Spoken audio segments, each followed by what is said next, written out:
Oh, Pez, here we go. We've seen this one before. We've seen it all again. The rise of the Asian century. Because what happens this time will happen every time. That's right. Ian Higgins here. Sam Perry over there. Pez, day 1 of test 2 at Chennai. India 6 for 300. Rohit Sharma 161. Rahane 67. Leach 2 for 70 out of 26. Oh, they're back, baby. They're back. India right back in it. Do you want me to give it to you the day in grade terms? As always. India's back to their old tricks. Let me tell you here, Pez, we're talking single-sided coin. They're preparing Bunsen's. Couple of questionable umpiring decisions throughout the day. Oh, yeah, they're back, baby. They're back. England are fucked. And not a moment too soon. I've missed stereotype cricket. 100%. Yeah. Everyone's getting a little bit too interested in global citizenship with cricket. Sporting wickets. Yeah. Nice warm-up matches.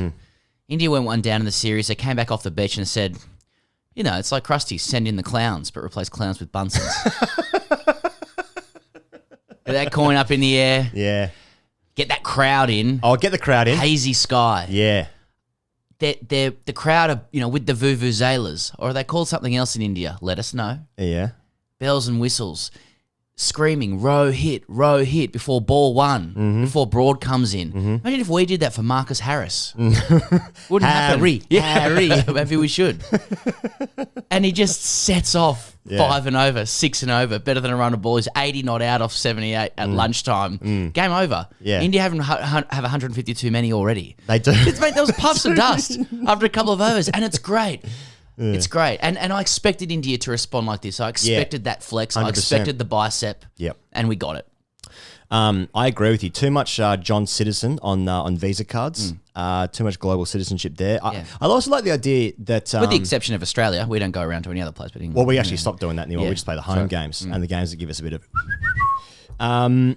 So, you know, like before the, in England, they sing Jerusalem and it's like this powerful, it's like, come on, boys. Yeah. How come just a guy in the crowd going, is way scarier? 100%. I don't know what that is. Yeah. I get less afraid of the boundary being celebrated than I do the single. It's one more intimidating. In India. A soft push to the offside. Yeah! Like in Australia, it's all about becoming more like AFL, become harder, tougher, energy in the field. Yeah. The Indians have that sorted out, and they sorted it out a long time ago. You know, as soon as I see, Sharma take a single to cover points, already on the boundary, the second over. Yeah. And Indians are just, boys. Indians just scarves over their head, twirling, and I'm like, hey, they're up for this. But you know what? I felt so comfortable. We've seen this script before as Australians. One of my favourites. It's just fast cricket. Yeah. The pitch was almost like it was almost so crazy and chaotic. I thought, this India might have taken this too far. It could become a shootout. You know, when it becomes so crazy, you go, well, both teams are actually in it now. But ball got softer. It died a little bit. But I sort of thought, I'm so glad Australia's not playing in this game because we've seen this movie. Yeah. I like the ones when like Joe Root comes on to bowl and it's first innings and they were like 3 for 200 and something and he just gets one to rag and then everyone around the bat's like, whee! And then there's like the second wave of emotions are like, oh no. Yeah, the camera pans to Ashwin whose eyes are just bulging out of his head. Salivating. A barely concealed smirk from Ashwin. Pez, 3 things to talk about from the day. Here we go. Obviously, the big thing of the day, Rohit Sharma, 161 cricket runs. Yeah. Pez, is Rohit Sharma the best since Bradman? Well... Because in Australia, I should caveat that. We're always searching for who the best since Bradman is because we've stopped watching cricket ever since Bradman retired. Yeah. Is Rohit Sharma the best since Bradman? Well... I like it. Yeah, there's a few numbers floating around with that. It's like, he averages 87 or whatever. It's like there's a bit of winter equinox stuff going on with Sharma, but that's fine. I love Sharma. Sharma, like he's a big, thick boy with a big, thick bat who just caresses the ball. How would you explain this? Like the pace at which the ball comes off the bat for what seems to be a very slow swing is wonderful. It's just a big, heavy bat that he just brings down onto the ball to caress it through the gap. It's a railway sleeper. I like it. It's a railway sleeper. He's won the game already for India. And that's what great attacking openers can do. You see it kind of once every series, maybe once every couple of series, an opener like a Warner or Sharma, previously Sehwag comes in. Game's gone. He's taken the game away. At lunch, it was gone, I thought. That's right. That's right. Great innings. So he averages 44 in tests overall. This might be updated because they haven't inserted his innings yesterday. But 25. He averages 25 away from home. 83 or something, 84, 86, something at home. That's unbelievable. Yeah. Well, a good, it's how bad he is away. I mean, well, see, Bradman never played in India. You see, didn't he? I don't know. That's what someone on Twitter said. No, there's no footage of it. Okay. Yeah. Well, it didn't happen then. He would have just got to it on a full. Yeah. Short, just cut it. It's quite. It's true. The cadence of the bat is like it's like the Father Time, just the clock, just slowly caressing that ball. I mean, you're completely right. The game just appeared to be gone. Everyone sort of know that the day and the game was gone before lunch. It was like, well, this is already too many runs.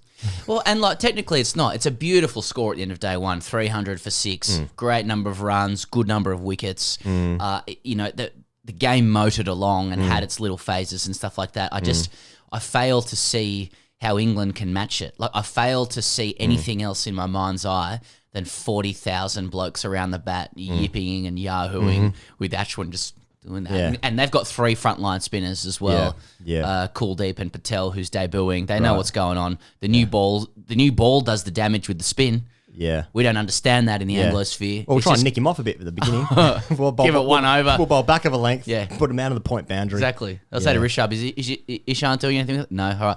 Ravi, let's go. Oh, you're already bowling? Okay, yeah, sorry, I didn't need Thanks, to. Ish. Quit. Yeah, I'll hold it there. Yeah. Thanks, Ish. Thanks, Ish. That's what they call him. To that point, Pez, do you think England picked the right team, which is a second point I want to raise. Did England pick the right team? I'm Does it matter? got to say, no, I don't think it matters.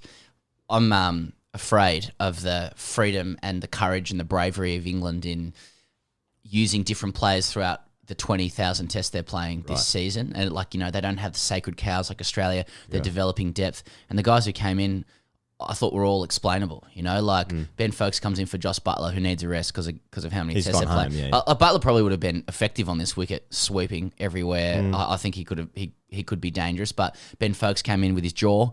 That's a good point. And his looks, and I heard I was lawn mowing yesterday. Got a bit of lawn, do you? And so I was listening to the cricket on the radio to Talk Sport. Oh yeah. And someone described Ben Folkes' keeping as like dropping a marble into soft butter. And I thought, why are you dropping a marble into soft butter? But I understand it. The ball went into his gloves like a marble into soft butter. As you know, Pez, Ben Folkes is one of my favourite cricketers of all time. But his black gloves are a crime against humanity and should be listed as a war crime. They look disgusting. He's taking gloves to a new place. It's the blackness of the gloves with the harshness against the whiteness. Do you know what I mean? It's not. There's no syncopation there. He should be wearing like. It's kind of like black wheels. It is. It You is. think? And he's too good looking to be trying that kind of gear. It feels new age. I'm not sure. I'm His not sure it keeping's goes as far as sensational. But that aside, I don't want to talk about that. I think if he's keeping Tim Payne's in big trouble because Tim Payne's entire identity as a keeper is being the neatest, cleanest, best looking. And you've always said that. But now Ben Folkes is here. Who is Tim Payne? And this is what does this mean for me Yeah, and Australia? So anyway, I think Folkes in was fine. Moeen in for Dom Bess. I guess it's explainable, but Moeen was loose. He looked like taking wickets all day, but he was loose. He went at 5s for most of the day, brought it back a little bit. Yeah. Ollie Stone was exceptional. England have a raft of serious quicks. Have you seen Ollie Stone before? Once or twice, and Ollie Stone is mythology at this point. Ollie Stone's like, oh shit, gee, he's slippery. And now you got to see it. I didn't see the face. I didn't know the face. Yeah, I'd never seen him bowl before. He's bowling 148. Yeah. Yeah, That's up there good. at 93. That's interesting. Hovering around late 80s. I'm interested in that. Yeah, well, for Australia, what's it about? What does it mean for? I mean, he might only get one test. Mark Woods to come back. Archer's when I injured. saw him by 148, back of a length, excuse me, and Rahane front foot press him through the offside, I was like, oh, that's okay. Well, this is just redundant. This is null and void. But in Australia, that might be quite interesting. So I enjoy it from that capacity. It's like, well, this is useless here. You're useless here. Hey, they have a pace battery, England. But It's they are interesting, getting isn't it? battered here, yeah. Yes, they are. Yes, they are. I found it also funny when the conversation about poor old Dom Bess, who I think is about 17, said the conversation was, I bowled a couple of full tosses in the fourth innings against India there. Bring Moeen Ali, first ball, full toss. Yeah. I think Moeen Ali is really interesting cricketer because I think he's a fantastic player, plays in the IPL, plays all 3 formats, good test record, home and away. Fun stick. But I reckon it's, look, it might be redundant in this context with England here because because they are picking sort of horses to sort of rotate their players. But like Moeen, I think you're always going to know what you're going to get. Whereas I think Bess has a higher ceiling potentially. Upside, yeah. I was thinking about this yesterday in the shower. Which is what I do most of my Dom Best thinking. And I was thinking that like if he turned into like what Nathan Lyon has become, now I feel England people like scoffing at him because they do not rate Lyon, like he's shit. As if you wouldn't fucking kill for Dom Best to turn out having 400 test wickets. They would take that, right? Now if he turned into that kind of player, that's a great bolster to their arsenal and their all-round bowling attack for Dom Best, I reckon. But he needs more time. How many spinners, especially young and experienced, you see go over to India? They just line them up, destroy them. Yeah. And nobody at home knows how to deal with it. I mean, Jason Krazier's the great example. Right. Takes 8 for on debut, goes for 200 odd, so he takes his wickets at 25 apiece. He never really came back from that in the Australian consciousness. He took 12 wickets in the game. And we were just like, just a bit too expensive. Because you get a guy like Sharma, whose bat is 4 metres wide, taking him apart. I understand a little bit of protection for Dom Bess, and he's gone 5 for 4 for. Yeah. He'll be there and thereabouts. And I kind of admire the way England are bringing a whole bunch of players into a big series. And it didn't. I don't think it would have mattered who played. No, game. Probably not. Once the single-sided coin came down. What's that weighted single-sided coin? Why is it weighted and single-sided? Yeah, it doesn't matter. Yeah.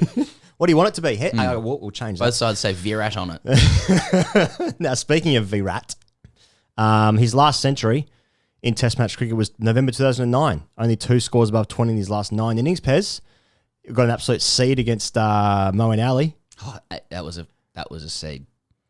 He didn't want to go off. He wanted to review it. That's funny. Does whatever he wants. The power of India. Fuck the power of India. I'm bold. Now we'll have a look at that, I think. I like it.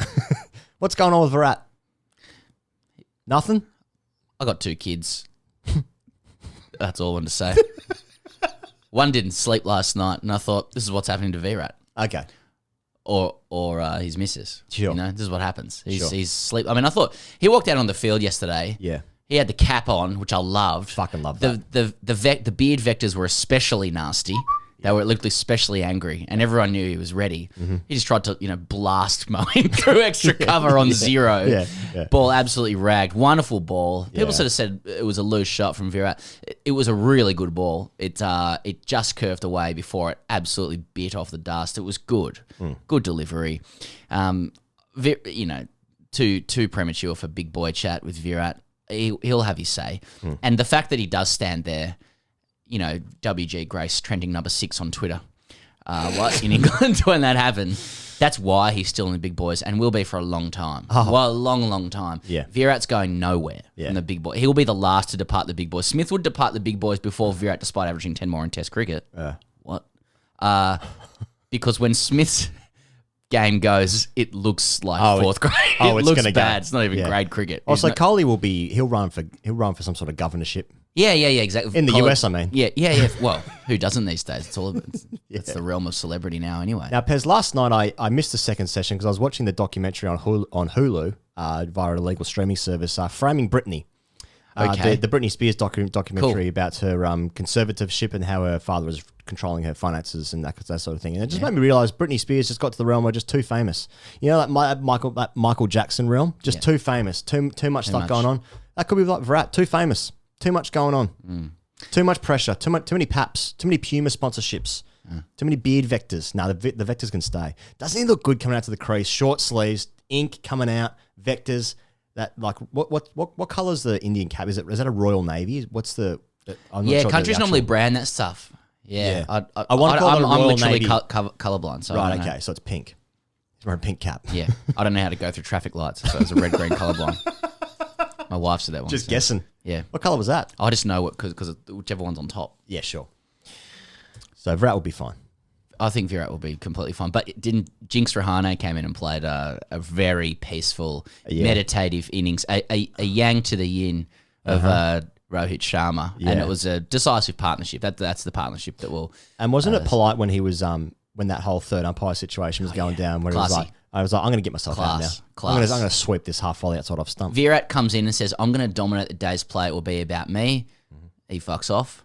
In comes Jinx Rahane. Goes, I'm going to put myself number 2. Watch Rohit flourish. I'm an empowering leader. And then when I'm involved in a controversy, I'm going to be that global citizen that we need. I'll make sure I sort myself out. Pez, hashtag AskTDC. We're only going to get to do a couple of these this test match because this match is going to be over quick.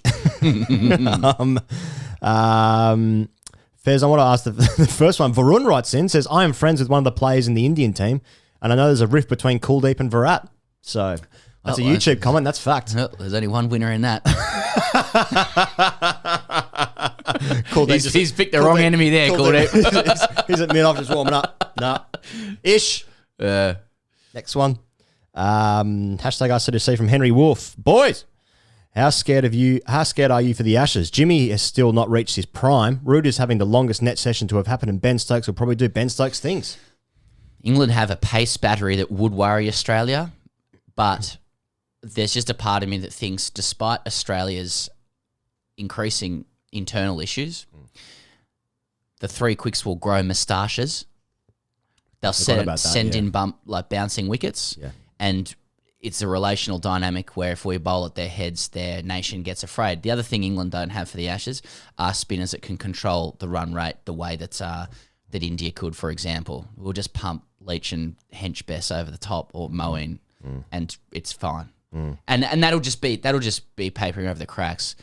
Ben Stokes is scary. Will always be scary. Root's got some big boy runs, but I still think Australia would probably have enough on pure kind of relational dynamic alone, and that's because my brain doesn't evolve from the 2000s. Yeah, it stopped evolving many years a long ago. time ago. 1993. Yeah, I'm deeply afraid, as you can tell. If you've got a question for us, leave it in the comments below. Hashtag ICDC in the comments. Like and subscribe, please do. That helps us out a lot. We're going to see you guys tomorrow for the final day of this test match, day 2.